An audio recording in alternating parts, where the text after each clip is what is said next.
They must have known I'd see the note eventually. Maybe that was the point. To humiliate me one more time, but this time with silence. I don't scream. I don't chase. I just sit down on the sun-warmed concrete of the rest area bench and stare at the creased piece of paper they left taped to the wood slats. Let's see if she can figure this one out. 12 of us. 2 vans. A beach trip we planned since spring. They had been laughing about it all morning. Inside jokes that didn't include me. Card games that didn't need me. Snacks I'd packed that no one said thank you for. I'd offered the front seat. Carried half the gear. I was trying so hard to matter. But the moment I came out of the restroom and saw those empty parking spots, it hit me. I didn't. There wasn't some miscommunication. This wasn't an accident. The note was in my stepbrother's handwriting, but the smiley face at the end? That was pure Marla, my cousin, queen of passive-aggressive emojis and spiritual gaslighting. I sit still for a long time. There's an old soda machine nearby buzzing like it's straining to breathe. The desert hums low, dry, and endless. Somewhere in the distance, a semi rolls by, indifferent to my heartbreak.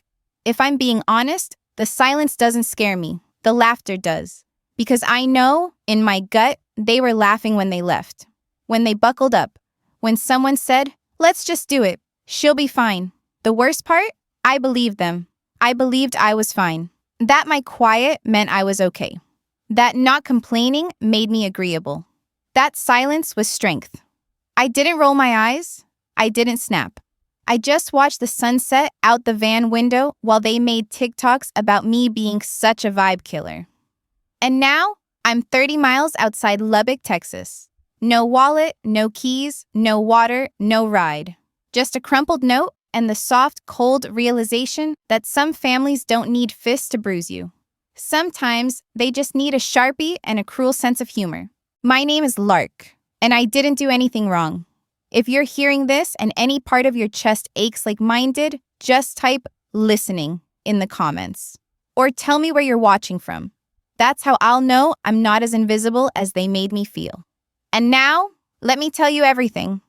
It started weeks before the trip. I was 26, stuck in a town where my only social calendar was based on whether we were short-staffed at the pharmacy. Every morning, I stood behind a register and sold cough drops to people who didn't remember my name, except when they recognized me from that video, the one my stepbrother Jonah posted 2 years ago. In it, he pretended to interview me for a fake job and cut the clips so it looked like I was a sad, awkward mess who didn't know how to answer basic questions. The video racked up 100K views in 48 hours. The top comment? "She looks like she smells like wet books." My mother, Deborah, shared it on Facebook with 3 laughing emojis and sibling fun. She always called it humor. Don't be so sensitive, Lark. He's just playing. You know Jonah's a content creator. This is his career. No one asked if I wanted to be the punchline. Jonah was her favorite, always had been. Her golden child with the toothy smile and high school football trophies still displayed in our hallway. He made prank videos now, wholesome but edgy, he called it. In reality, it was just cruelty in HD. Our house wasn't a home. It was a set. Our lives were scripts. And I was the unpaid extra in the background wiping down the kitchen counter while the stars rehearsed their scenes. I lived with them because I couldn't afford not to.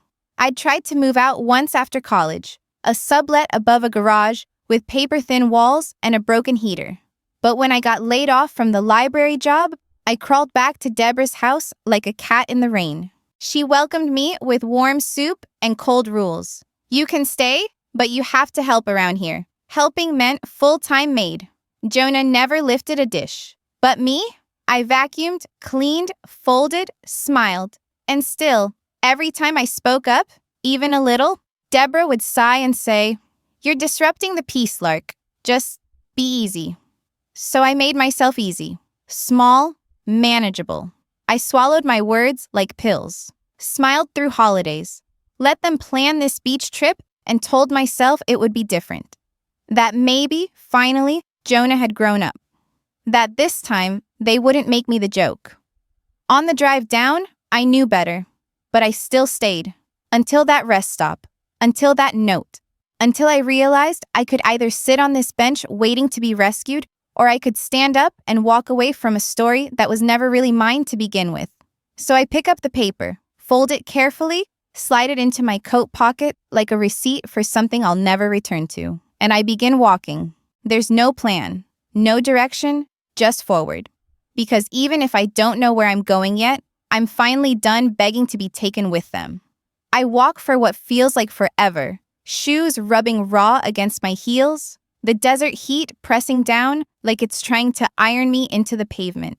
A sign eventually appears. Milam, 8 miles. It's barely a town, a gas station, maybe a diner if I'm lucky. But it's somewhere that isn't with them. By the time I reach the outskirts of Milam, my water bottle's been empty for hours and my throat feels like sandpaper.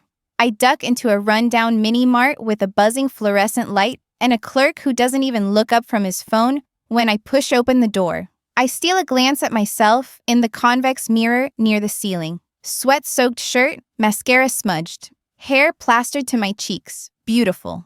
I buy a water, a granola bar, and ask to use the phone. The landline has a cord that's been chewed on by time or rats, maybe both. I hold the receiver with trembling fingers and stare at the buttons. The first number that comes to mind is Deborah's. I don't dial it. Instead, I punch in the only number I haven't erased from my memory, the one my father's sister gave me when I was 13, right after the funeral. Willa. She was the black sheep of the family, according to Deborah. Too wild, too loud, too much of a loner. That's why I liked her. She didn't speak in half-truths. She didn't smile while twisting the knife. The line clicks. A woman's voice, rough like sand and cigarettes, answers with a cautious, "Yeah?" "It's me," I croak. "Lark." There's a pause, just long enough for my stomach to twist. Then, "Where are you?" I tell her the name of the gas station. Her voice doesn't change, not with shock or judgment, just movement. "I'll be there in 3 hours." When I hang up, I sit outside on the curb, cross-legged like I'm in detention. Cars come and go. A group of teenagers in swim trunks and tank tops wander past, laughing with that easy confidence that comes from never being left behind. I sip my water, eat half the granola bar, watch the horizon, and wait. Willa pulls up in a sun-faded El Camino with a cracked windshield and a rust spot shaped like Texas on the hood. She steps out slow, squinting in the low light. She looks older than I remember. White hair in a braid, denim shirt rolled up to her elbows, one boot untied. But her eyes are the same. Sharp, quiet, searching. She doesn't ask what happened. She just opens the passenger door and says, "Get in." The drive is quiet. She turns the radio down to a whisper. The static is oddly comforting. I watch the desert roll by in grays and golds, and my eyes sting with more than dust. Her house is in a place called Marrow Ridge, about 2 hours northwest. Population. Who knows? The kind of place people forget exists, which, apparently, is perfect for people who've been forgotten. Her house isn't really a house. It's more like a living scrapbook. Tin roof, wraparound porch, wind chimes made of keys and silverware. Inside, it smells like cedar and turmeric. Books cover every surface. Plants hang from the ceiling in tangled macrame nests. There's a cat with one eye sleeping on the kitchen counter. Willa puts tea in front of me without asking what I want. "Drink. Sleeps easier after chamomile?" I nod. Sip. She gestures to the daybed near the back window. "That's yours for as long as you need it." I don't say thank you. Not because I'm ungrateful, but because the words feel too small for what this is. That night, I stare at the cracked ceiling, counting the sounds. Wind through pine needles, the fridge humming, the soft click of Willa's typewriter in the other room. I let the weight settle, the grief and the freedom, and try not to flinch at the unfamiliar calm. No one has texted, not Deborah, not Jonah, not even Marla with some fake concern and a "you're being dramatic" sprinkled in. And maybe that should hurt, but what I feel is air, space. Room enough for a thought I've never let myself fully believe. Maybe I wasn't the broken one. Maybe I was just surrounded by people who needed me to believe that. The next morning, I wake up to the smell of bacon and a pile of folded clothes at the foot of the bed. Soft cotton tees, jeans a size too big, but clean and warm from the dryer. Willa doesn't do small talk. She points to a grocery list and says, "You're coming. I hate decisions." The corner store in Merrill Ridge is about the size of a double-wide trailer. The man behind the counter greets Willa like they served in a war together. He nods at me like I might be carrying a secret. I don't realize I'm smiling until I catch my reflection in the glass freezer door. It's small, but it's there. That night, Willa digs out an old lockbox from her closet, dusts it off, hands it to me like it's nothing. Inside are letters, dozens of them, all addressed to me, all returned to sender, each one in my dad's handwriting. He died when I was 12, or that's what they told me. Car accident, sad but not unexpected. The version Deborah offered was sanitized, like his whole existence had been a cautionary tale. But in these letters, he was alive. Not just breathing, but vivid, messy, loving, regretful, real. He wrote about painting, about wishing he could have taken me to the coast, about how proud he was of my art even when no one else cared. And in one letter, dated 6 months before the accident, he wrote this: "If they ever try to shrink you, Lark, remember, being too much is better than being nothing at all." I clutch the letter to my chest like it might disappear if I breathe wrong. I sit with Willa on the porch, the stars bleeding out above us, and I ask, "Why didn't they let me have these?" Her mouth twitches. "Because people like your mother don't want proof they were wrong." I nod. I don't cry. I just sit there, holding the letter like a compass, wondering how many parts of myself I'd thrown away to make room for them. And knowing now, I want them back. Willa calls it a healing trip. I call it a mistake I made twice. 3 weeks after I settle into her rhythm, morning tea, grocery runs, reading old letters with trembling fingers, an envelope arrives. No stamp, no sender. Just my name, scribbled like a dare. Inside is a postcard. A photograph of the Smoky Mountains, peaks kissed by morning fog. On the back, Jonah's handwriting, still annoyingly round and smug. Redemption weekend? Let's rebuild? No phones, just us. Love and light. And below that, in Deborah's all caps, "Don't be selfish, Lark. Family first." Willa reads it, deadpan, while eating toast. "You know this ain't about rebuilding, right?" I nod, but I go, because even after everything, there's still some sick little hope that maybe this time they mean it. Maybe this time they see me.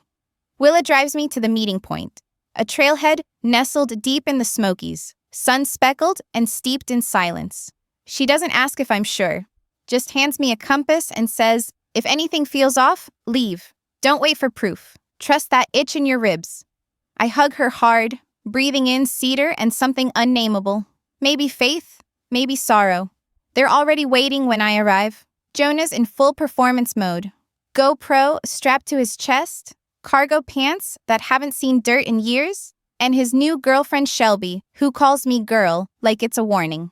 Deborah's wearing hiking boots that still have the tags on. Marla's got a headband that reads "Camp Vibes" in glitter font. I smile. Tight, civil. For the first 12 hours, it's tolerable. We hike, set up camp. Jonah records some family bonding footage of us roasting marshmallows and pretending we like each other. I keep my distance, let them act. But the next day, the tone shifts. It starts small. Marla asking me to carry the gear while she documents nature for her followers. Deborah accidentally leaving me out of the group photo.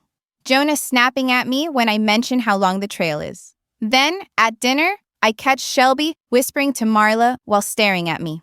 They both laugh. That brittle, pitying laugh girls used to weaponize in middle school. My stomach knots. After we eat, Jonah stands and announces, "We're going to do something called the test." I blink. "The what?" "It's just a fun little challenge," he grins. "Team building, trust exercises. Come on, don't be such a downer." I look around the campfire. No one meets my eyes. They explain it like this. Each person gets a solo challenge, something to build resilience. Mine? Collect firewood alone from a clearing a mile back, just before sundown. I hesitate. What if I get lost? Jonah laughs. You've got a compass, right?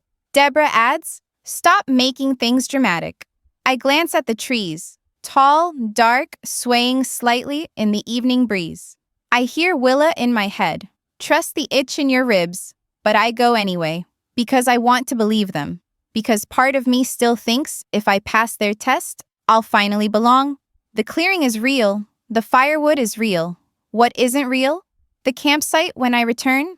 Gone. Tents, food, gear, all packed up. No one in sight. Just tire tracks disappearing down the gravel path and a laminated sign hanging from a branch. Let's see if she can survive the wilderness alone. It takes me a full 5 minutes to believe it. Not because it's shocking, but because it's familiar. This is just the final act of a play they've been scripting since I was old enough to say no.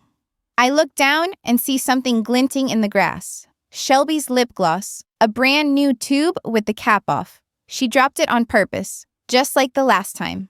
Back in 8th grade, when she orchestrated a fake scavenger hunt that ended with me alone behind the school dumpster while they filmed my tears. History doesn't repeat. People do. I don't scream.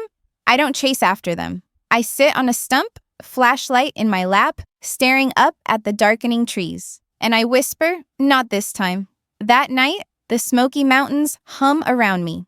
Insects buzz. Branches creak. A fox darts past, unbothered.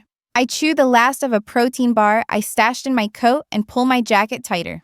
I think about Willa's porch. The quiet, the peace, and I realize something. I'm not scared. I'm angry. Angry that they still believe they have the right to test me. Angry that they think abandonment is entertainment. Angry that they call it family and expect me to smile through it. I curl up on the ground and whisper into the night, this is the last time you get to rewrite my story. Dawn comes soft, gold, and forgiving. I stand, shoulders stiff, legs aching. I pull out the compass Willa gave me and head north, toward the road. Each step is a vow, not to forgive, not to forget, but to free myself. Because I'm done being the girl who gets left behind. And I'm ready to be the woman who walks forward anyway. The road appears just past noon, like a mirage, solidifying under the blaze of the sun.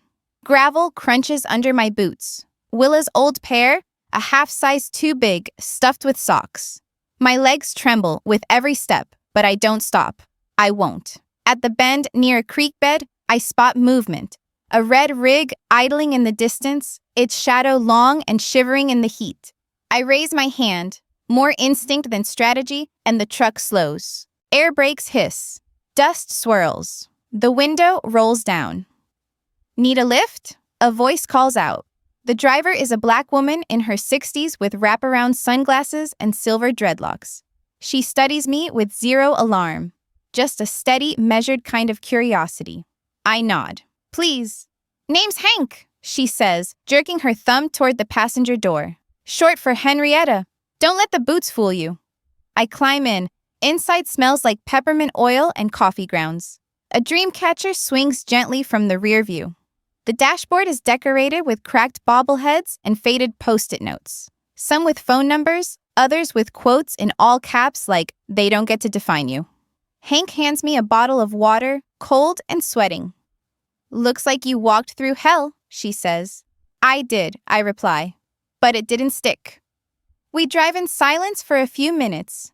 Then she flicks on the radio, classic soul murmuring low, and hums along. I close my eyes, forehead against the window, letting the music seep in like salve. She doesn't ask questions. She doesn't need to.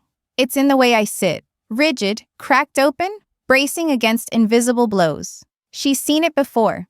You don't drive cross-country without picking up on the quiet language of the wounded. She drops me off at a diner gas combo in a place called Split Oak, Alabama. One of those towns with 2 traffic lights and a church on every corner. Take care of yourself, girl, she says. No one else gonna do it right if you don't. Then she drives off as if she were never there. Inside the diner, a waitress with sunburned cheeks and a smoker's rasp slides me a grilled cheese and sweet tea on the house. You look like someone tried to erase you, she says. I give a tired smile. Almost worked. She winks. Almost ain't the same as did. After I eat, I ask to borrow the landline behind the counter. I punch in a number I haven't dialed in over a decade. One I scribbled on the inside flap of a childhood sketchbook, just in case. Willa's neighbor, Cheryl, Picks up. Hey, it's Lark. Can you tell Willa I'm okay? A pause. You're more than okay, Cheryl says. She's been pacing like a storm cloud. Where are you? Split Oak. Can you pass her the message? Nope. And just like that, Willa's voice cuts in. Told you not to go if you felt it was off. I had to know, I say softly. There's a beat of silence. Then, you ready to come home? And God, I didn't realize how much I needed that word until now. Yes. She drives all night to get me. Arrives at dawn in her El Camino, this time wearing a shirt that reads, Sarcasm, just one of my many talents. When she sees me, she doesn't speak. She just opens the passenger door. I get in. We don't talk for the first 100 miles. Not because there's nothing to say, but because sometimes the truest form of love is quiet. Back in Marrow Ridge, the cabin hasn't changed. Still smells like sage and old paperbacks. The one-eyed cat, Percy, greets me with a headbutt to the knee. I shower, sleep, wake to the smell of pancakes and NPR. It's like the forest itself is holding its breath, waiting to see what I'll become now that I've left the ruins of my old life behind. That week, I open the sketchbook I carried since high school. Most of the pages are blank. Some are ripped, but one survives. A pencil drawing of a girl curled inward, eyes shut, hair tangled like a nest. Underneath it, I had written, Do not disturb, already broken. I flip the page, draw something new. Not a masterpiece, not even a full portrait. Just a girl, standing, fists at her sides, chin tilted toward the wind. I caption it, Still Here. A few days later, Willa hauls a box from the attic labeled L. Harper. Return to sender. Inside are more letters, more of my father's sketches. One in particular stops me. A line drawing of a small house with a crooked roof and a garden blooming wild. On the back, he wrote, If she ever finds her way to freedom, maybe it looks like this. And something in me snaps into place. I take a job at a local nursery, planting rows of lavender and patching fences under the sun. The pay is dirt. The peace is gold. At night, I sketch. On weekends, I help Willa reorganize her library. She lets me take over a corner of the porch for my own art table. Says the space suits me. And for the first time in my life, I believe it. One evening, a stranger stops by the nursery, tall, tan, wearing steel-toed boots and a flannel rolled to the elbows. He's asking for a refund on a cracked pot. I step in, offer him a replacement and a quiet joke about clay karma. He laughs, not a chuckle, a real laugh, deep and warm like it started somewhere near his ribs. Name's Sawyer, he says, sticking out a hand. Lark, I reply, shaking it. He lingers. Not in a creepy way, just enough to say, I see you. And I feel it, that flicker, not lightning, just the kindling of something possible. Later that night, I call Cheryl to ask if she still has that old lease agreement Willa once mentioned. She does. By morning, I've signed it. A small trailer out back of Mrs. Dennings's property, leaning porch, no AC, but it has a window that faces the east, where light comes first, where growth begins. And for the first time, I wake not afraid of who I'll be tomorrow. I just know it won't be the girl they left behind. I move into the trailer on a Tuesday. It smells like old linoleum and mothballs, but I sweep the floor, scrub the walls, and open every window until the wind finds its way through. The space is barely 10 by 20, with a cracked sink and a closet that could fit maybe 2 shirts and a dream. But it's mine. I push the tiny table against the wall under the east window and call it my studio. My sketchbook sits open like it's been waiting for me.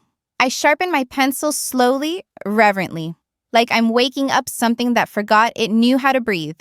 That night, I draw until my wrist aches. Lines flow out of me, not polished or perfect, but real. There's a woman with roots in her ankles and stars in her teeth, a house with wings, a forest that smiles like an old friend. It's weird and messy, and maybe only I would understand it. But for the first time, I don't care. It doesn't have to be understood. It just has to be mine. On Friday, Sawyer stops by the nursery again. He brings back a plant he didn't need to return, a lemon balm in a chipped pot. Figured it missed the place, he says. I give him a look. You just wanted to see if I'd say yes to coffee. He shrugs. Did it work? I glance over at Willa, who's watching us like she's halfway through a soap opera. I'm free Saturday, I say. He smiles, not cocky, grateful, like he knows how fragile beginnings can be. That night, I find myself sorting through the bottom drawer of an old cabinet Willa let me haul into my trailer. Behind a pile of tangled chargers and old receipts, I discover a sealed envelope with my name on it. The handwriting is unmistakable, my father's. It's dated 1 week before his death. Inside is a letter, short, tender, almost too much to hold. Lark, I don't know what they'll tell you about me. Maybe nothing. Maybe lies. But remember this. You were never a mistake. Not once, not ever. Keep drawing. Keep dreaming. I'll be with you in every line. I press the paper to my chest and just breathe. It doesn't fix everything, but it opens something I didn't know was still locked. The next morning, Willa knocks on my trailer door holding a stack of folders. You're gonna want to sit down for this. She spreads them out on my table. Legal documents, tax forms, old account statements, all related to a trust fund I didn't even know existed. Apparently, before he died, my father set up a modest inheritance for me, just enough to help me start over. It was supposed to become mine when I turned 18, but Deborah had petitioned for control of the funds when I was 14, citing emotional instability and parental absence. A judge gave her guardianship over the trust, and she drained it, piece by piece. A note on one of the documents in her handwriting reads, "For Jonah's car. Lark won't use it anyway." My hands go cold. I tried to stop her, Willa says, voice tight. She changed your number, told everyone I was delusional. I kept the records in case you ever needed the truth. I stare at the papers like they might catch fire from the fury in my gut. But instead of falling apart, I breathe deep. It's not about revenge, it's about reclamation. All of this, was stolen from me. And now I'm taking it back. I call Cheryl. She connects me with a friend of hers, an accountant named June, who lives 2 towns over and deals in quiet justice. June reviews the papers and says, "We might not recover everything, but we can make sure she never touches another cent in your name." That night, I open my sketchbook and draw Deborah. Not cruel, not monstrous, just small, shrinking into a version of herself that couldn't handle my light. Underneath, I write, "You couldn't kill what you never understood." A week later, a package arrives from an address I don't recognize. Inside is a folder. Typed statements, screen-captured texts, email chains between Jonah and a sponsor connected to one of his redemption videos. At first, I can't make sense of it. Then I see the date, 1 day after they left me in the woods. The emails are negotiations. Jonah pitching a lost sister survival story as a branded mini-doc. He wanted funding to edit the footage and release it as a healing journey. The footage was never about healing. It was content. Monetized, marketed, packaged cruelty. At the bottom of the file is a note, scrawled in Sharpie. He did the same to me. J. No name, no return info. Just that one line. It could be anyone. Maybe Shelby, maybe another sibling from some other discarded chapter of Jonah's past. I don't need to know. What matters is this. I'm not alone, and I never was. Later that night, I hang up a new drawing above my bed. It's a sketch of the trailer. Warm light in the window. A mug on the sill. Me, barefoot in the doorway, wind in my hair. The caption reads, "Still growing." Because this life, this quiet, this dirt under my nails kind of freedom, isn't loud. It's not glamorous. It's not Instagram ready, but it's honest. And it's mine. 3 months pass. The trailer smells like rosemary and turpentine. My drawings clutter every wall. Some half finished, some already framed. Willa calls it my gallery of ghosts. Not because they haunt me, but because I finally made them visible. I've been building something small and solid here, selling sketches at the local farmer's market, taking odd design gigs through Willa's word-of-mouth network, saving every cent I can. I've opened a savings account in my own name. No co-signers, no strings. One Friday morning, Sawyer stops by the nursery with 2 coffees and a question in his eyes. He sets them down next to the aloe vera and says, "You ever think about opening your own space? Like a studio or something?" I laugh. "With what money?" He shrugs. "There's this old print shop on Main. Abandoned for years. The owner's niece just inherited it. Wants it off her hands? Cheap. Needs repairs, but it's got bones." I blink at him. "Why are you telling me this?" "Because I see what you're building, and because I believe in people who've learned to survive without applause." He says it so simply, like it's obvious. Like I'm obvious. I drive past the print shop the next day.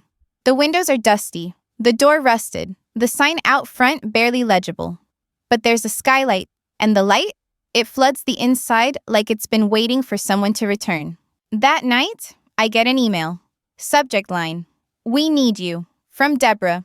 I almost delete it unread. But something in me, the part that used to ache for her recognition, wants to know what lie she's peddling now. I open it. It's brief. Bailey's in trouble. Jonah disappeared after the SEC started investigating his videos. We lost the house. I know things weren't perfect between us, but you've always been the strong one. Please come home. We're still your family. That last line. It's always that last line. I stare at it for a long time before forwarding it to June. Her reply is almost instant. "Let them drown in their own tide. You've already built a boat." A week later, I get another surprise. A letter. Handwritten. Postmarked from somewhere in Nevada. Inside, a single sheet of lined paper. I didn't know what we were doing would go that far. I thought it was just content, but I watched you walk away, and I knew I wouldn't have survived it like you did. I'm sorry. Shelby. I fold the letter carefully, place it in a small box with other scraps of unexpected truth, and tuck it under my bed. Some bridges aren't worth rebuilding, but a few stones can still hold meaning. I take a road trip to Memphis with Willa and Sawyer. He wants to check out a vintage parts dealer. Willa just likes the gumbo. As we pass the diner at the state line, the one where Hank dropped me off months ago, I feel something shift. Like I'm back at the scene of the crime. Only this time, I'm not bleeding. I'm the witness. We stop for lunch. Willa orders black coffee. Sawyer gets the catfish. I sit facing the window, watching the parking lot like I might see my old life trailing behind me. Then, the bell above the door rings. And in walks Bailey. I freeze. She doesn't see me at first, just scans the place, eyes frantic, phone clutched in one hand like it's her only lifeline. She looks thinner, washed out, like her light ran too hot for too long, and now it's just sparks. Then she sees me and stops. "Lark?" she says. I nod. "Hi, Bailey." She walks over slowly, like approaching a wild animal. Her voice cracks. "Mom's not doing great. Jonah's gone. I don't even know if he's alive. I don't know what I'm doing." I look at her for a long moment. Then I reach into my bag and pull out something I've been carrying for months. A check. Made out for 11.27s. The cost of the last bus I took away from them. I slide it across the table. She stares at it. Her lips part, but no sound comes out. "I paid for my escape," I say. "You can pay for your recovery." She tries to blink away the tears, but I'm already standing. "I hope you get better," I say. "But I'm not your beginning or your end." Willa finishes her coffee. Sawyer leaves a tip. And together, we walk out.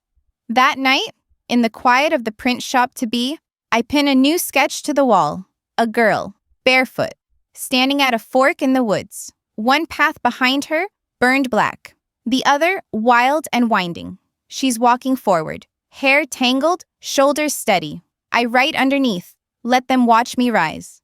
The soft launch of my studio is simple. A small sign, Harper Line Studio. No ribbon cutting, no press, just friends.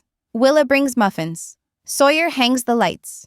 Cheryl sends a bouquet of wildflowers in a mason jar.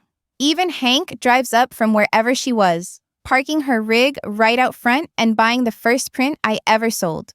A black and white ink drawing of a girl planting stars like seeds. I get one more letter in the fall. No return address. But the handwriting is unmistakable. "Deborah, I watched a video of your studio. Someone posted it. You look like your father. I hope he's proud. I don't expect forgiveness, but I hope you're happy." There's no apology, not really. But for once, I don't need it. I tear the letter into 4 perfect pieces and place them under a stone outside my studio window. Let the rain decide what stays. Because I've already chosen my path. Not paved, not easy, but mine. And every step forward is a step out of the ashes they left me in.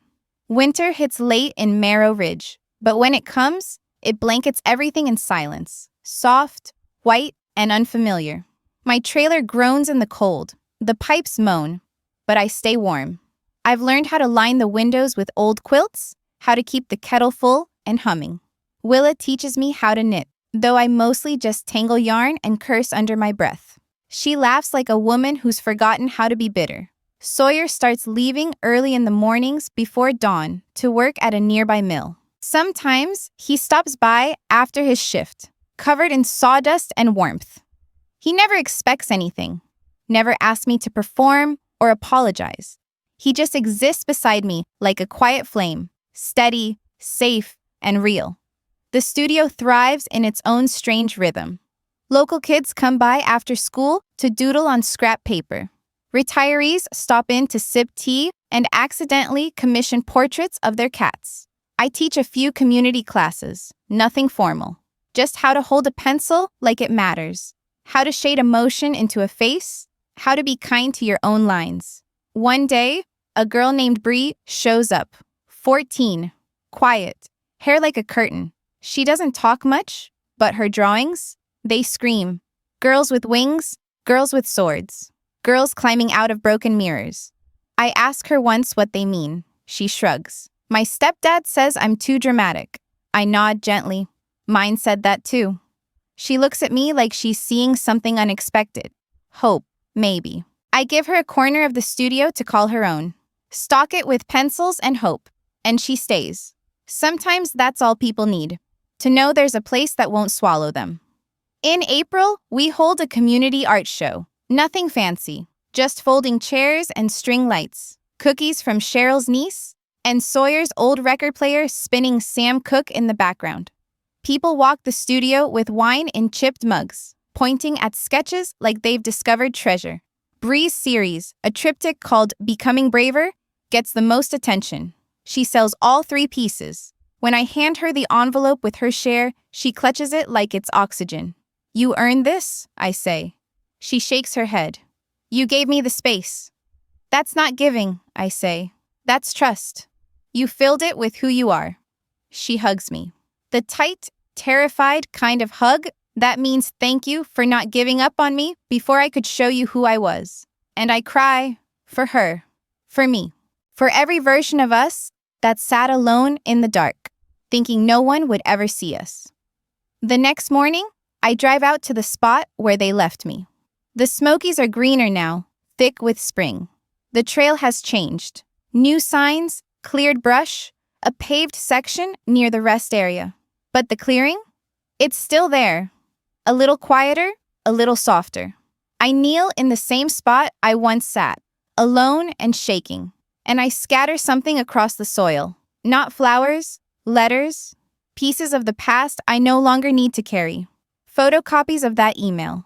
The note Jonah taped to the bench. Even the check I wrote Bailey, never cashed, returned to sender weeks later, unsigned. I leave them there, not as a grave, but as a release. Because healing isn't always fire and fury.